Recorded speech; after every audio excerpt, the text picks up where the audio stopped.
It's climate change. Because if it goes higher or lower, whatever the hell happens, there's climate change. It's the greatest con job ever perpetrated on the world, in my opinion.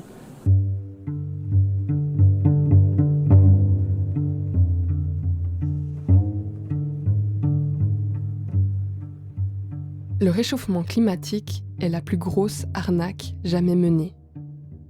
Ces mots ont été prononcés le 23 septembre 2025 à l'Assemblée générale des Nations unies par nul autre que Donald Trump, 47e président des États-Unis et par conséquent l'un des hommes les plus influents du monde. J'écoute ce discours dans mon salon, les volets fermés et un éventail à la main. Dehors, le thermomètre dépasse les 30 degrés. Et ce genre de température, il y en a depuis le mois de mai. Il fait chaud, trop chaud, et ce n'est pas moi qui le dis, mais les climatologues du monde entier. Depuis des années, ils et elles tirent la sonnette d'alarme sur le réchauffement climatique. Ses effets sont de plus en plus visibles, de plus en plus nuisibles, et il n'y a aucun doute, l'activité humaine en est la cause. Et pourtant, à l'image de Donald Trump, tout le monde est loin d'être convaincu. Sur les réseaux sociaux, notamment, il y a ces commentaires avec cette idée qui tourne en boucle. Les scientifiques nous mentent. Selon ces discours, donc, le réchauffement climatique n'existerait pas, ne serait que le fruit d'une invention, d'une manipulation orchestrée par les gouvernements pour des raisons obscures. Ces propos n'ont rien de nouveau, ils s'inscrivent dans ce qu'on peut appeler le climato-complotisme, l'une des nombreuses formes de complotisme qui s'attaquent à la science. Vous en connaissez certainement d'autres, parmi les plus célèbres il y a le platisme, cette croyance selon laquelle la Terre serait plate, ou encore le complotisme anti-vaccin. Le problème, c'est que, comme on l'a vu, ces récits controversés ne circulent pas uniquement dans les recoins les plus obscurs d'Internet, on les entend sur certains plateaux de télévision ou dans la bouche de personnalités politiques de premier plan. En Suisse, on estime d'ailleurs qu'environ 1 personne sur 3 adhère à au moins une croyance complotiste, et loin de l'image caricaturale du complotiste isolé dans une chambre sombre, ces personnes forment aujourd'hui de véritables communautés.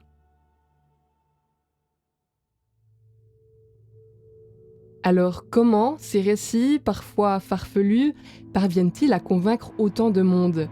Quels sont les mécanismes qui entrent en jeu pour semer le doute ? Dans cet épisode, je vous propose de plonger dans la fabrique des complots anti-science.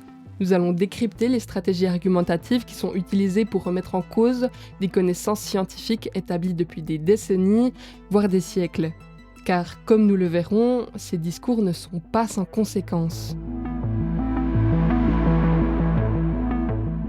Quand les complotistes attaquent la science, un épisode de l'Uniscope, le podcast du magazine du campus de l'Université de Lausanne.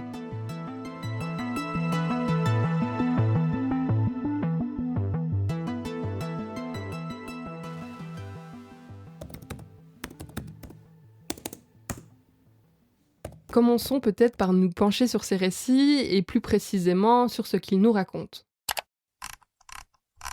Bon, ici on retrouve des laboratoires qui collaborent secrètement pour gagner toujours plus d'argent, tout ça au détriment de la santé publique.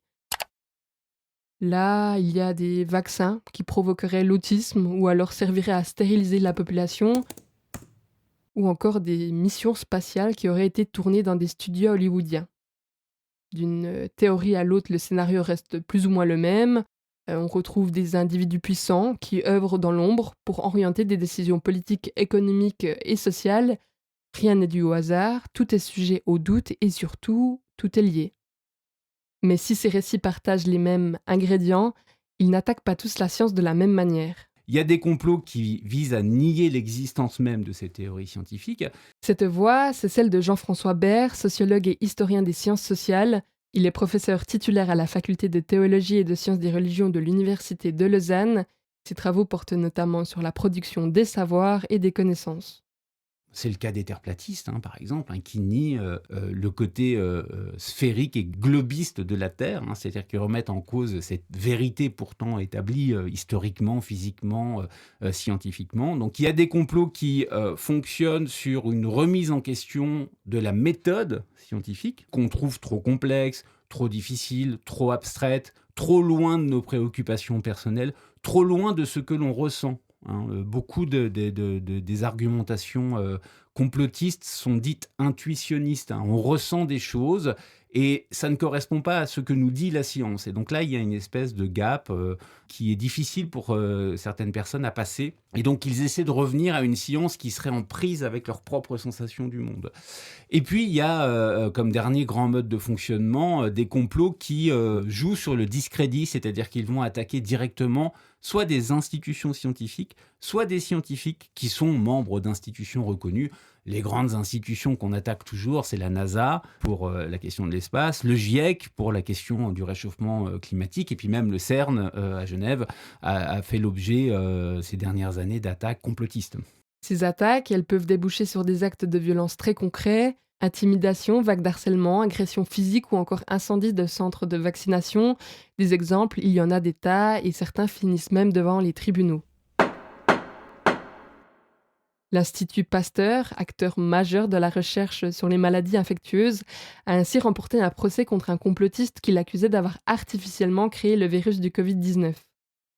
Aux États-Unis, le cas du docteur Anthony Fauci, qui est une figure centrale de la lutte contre la pandémie du coronavirus, est aussi très révélateur.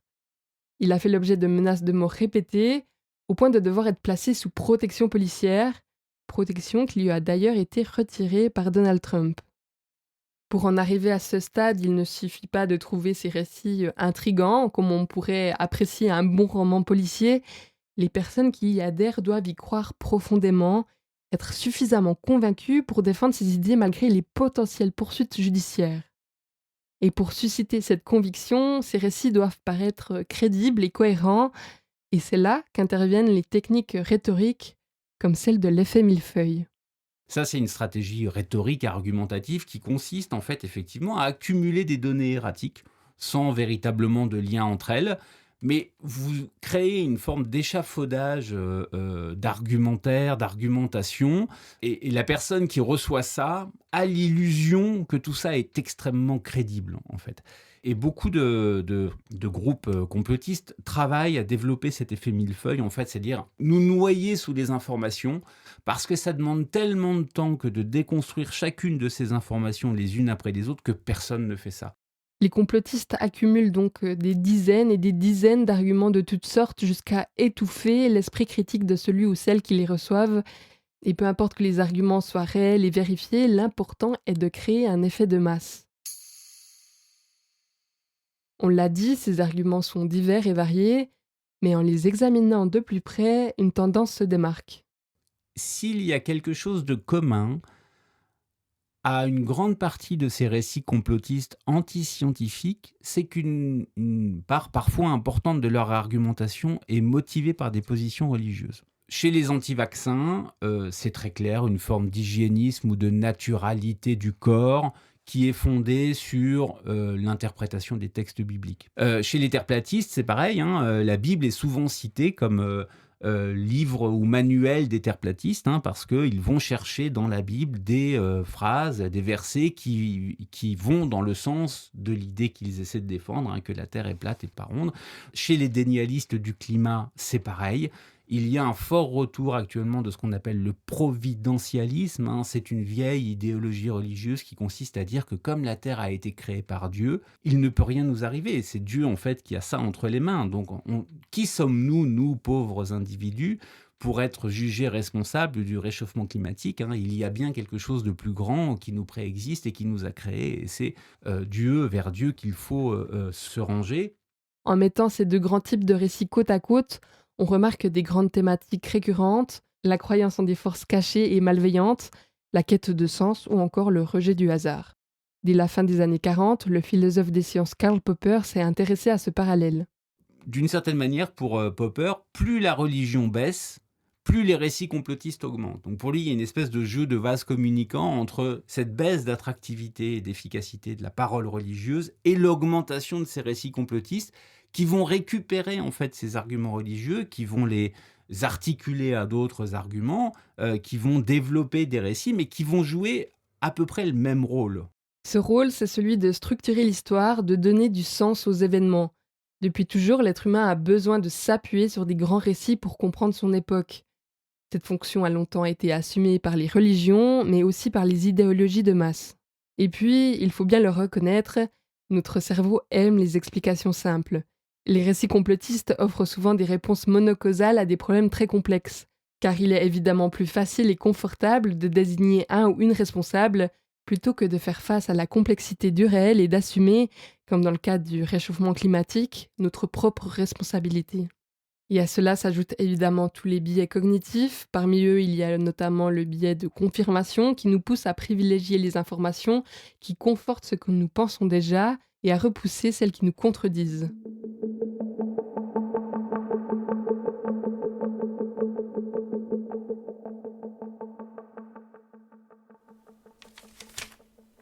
En parcourant ces divers récits complotistes, il y a un élément qui attire mon attention. Je résume. Les complotistes œuvrent en communauté, ils sont guidés par le doute, ils recherchent la vérité, ils essayent de trouver des preuves qui appuient leurs propos, et tout cela pour donner des explications à des phénomènes qui leur échappent. Cette démarche, bien que simplifiée, ne vous dit-elle pas quelque chose ? L'une des thèses est de considérer que ces récits anti-scientifiques sont des simulacres de la pratique scientifique en tant que telle. C'est-à-dire qu'en fait, dans la vie normale, quand on est scientifique, on part d'hypothèses pour arriver à des conclusions. Dans un récit complotiste, ou pour les adhérents de ce type de récit complotiste, on part de la conclusion et on va en fait élaborer toute une argumentation et toute une théorisation à partir déjà du résultat. Et donc on va choisir des faits, on va en instrumentaliser d'autres, on va en souligner certains, on va en effacer d'autres, et donc on a vraiment une forme de retournement dans la pratique théorique classique.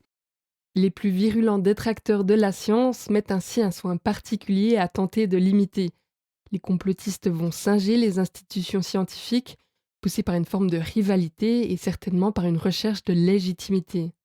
Cela passe notamment par la création de pseudo-revues scientifiques, remplies d'articles qui reprennent le vocabulaire, la mise en forme et les références propres au monde académique, notes de bas de page, bibliographies, titres universitaires, tout y est ou presque.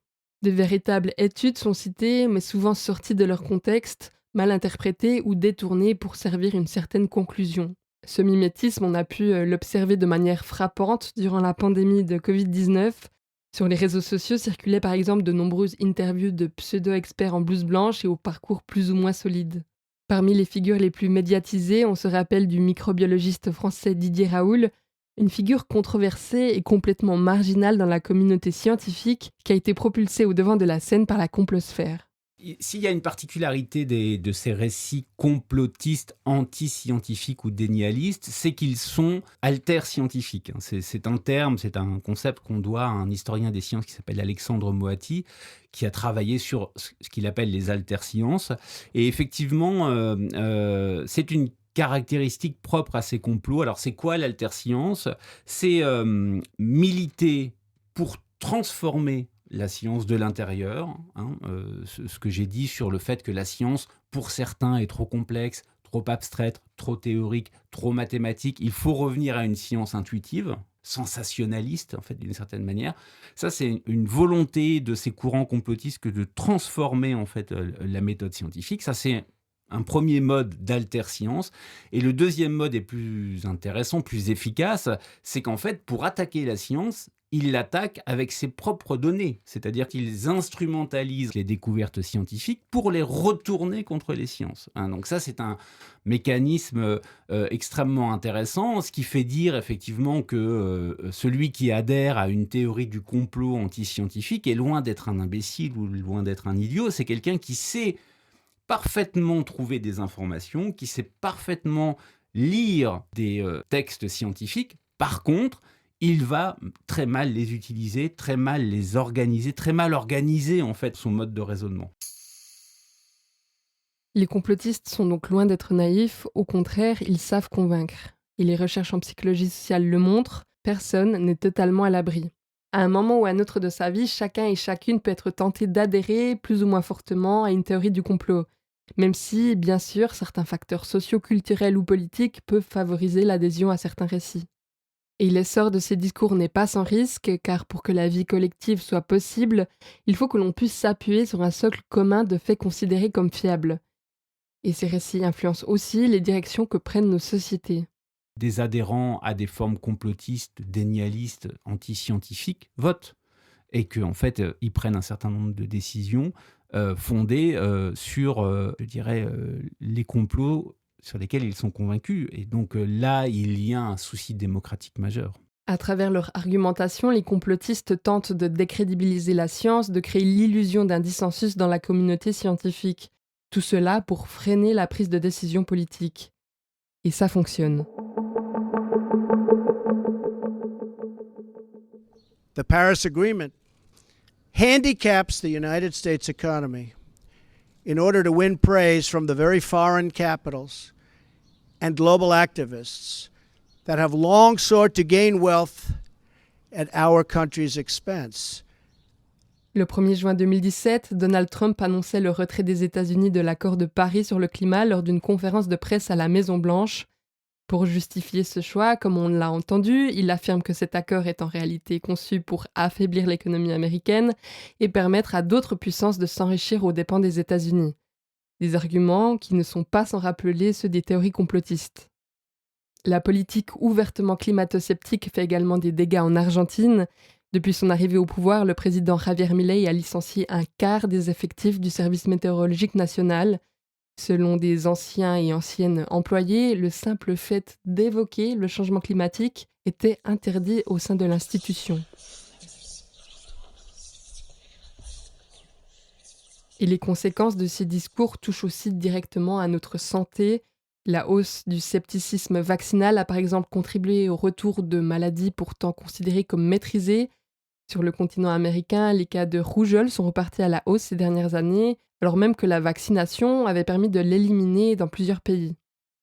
On trouve également des témoignages de personnes ayant interrompu un traitement médical sous les conseils d'influenceurs ou d'influenceuses complotistes.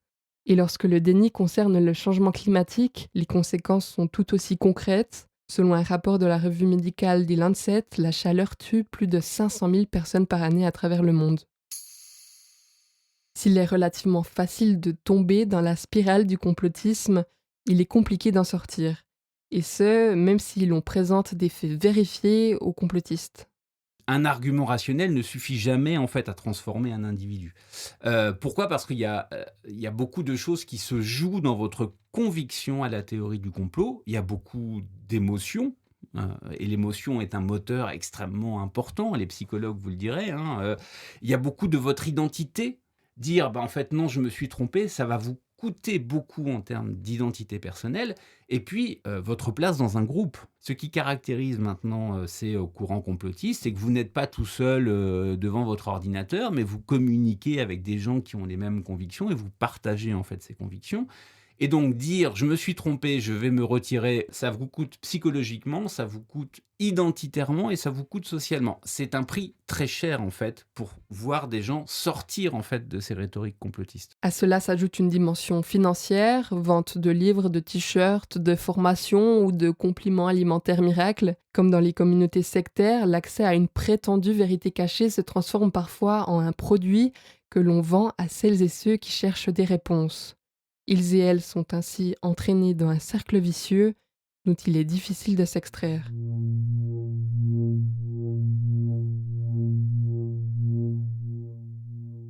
Alors, que faire ? Les grandes institutions scientifiques se posent cette question depuis quelques années. Beaucoup de ces institutions ont fait leur mea culpa en considérant qu'elles avaient délaissé, je dirais, une forme de pédagogie de la méthode scientifique, quelque chose autour de la vulgarisation scientifique qui n'est pas passé, qui n'a fait qu'agrandir cette faille entre ce que l'on croit savoir de la pratique scientifique et ce qui se fait réellement. Et donc, je crois que maintenant, on remet l'accent sur l'idée qu'il faudrait accompagner en fait les découvertes scientifiques et les recherches scientifiques qui sont de plus en plus complexes par une forme de vulgarisation et de faire comprendre peut-être en premier, c'est un vrai enjeu, comment on fait de la science, comment elle se pratique, comment on se met d'accord sur un ensemble d'hypothèses, de faits qui sont des vérités à partir desquelles on va pouvoir faire des choses. Ça, je crois que c'est maintenant très clair. Il faut investir dans cette question de la vulgarisation scientifique parce qu'elle est essentielle. Car la science, c'est aussi ça, une boussole collective qui aide notre société à avancer et à relever les défis de demain. Et pour cela, le lien de confiance est primordial. Un lien précieux et de plus en plus fragile face à ce phénomène complexe qu'est le complotisme.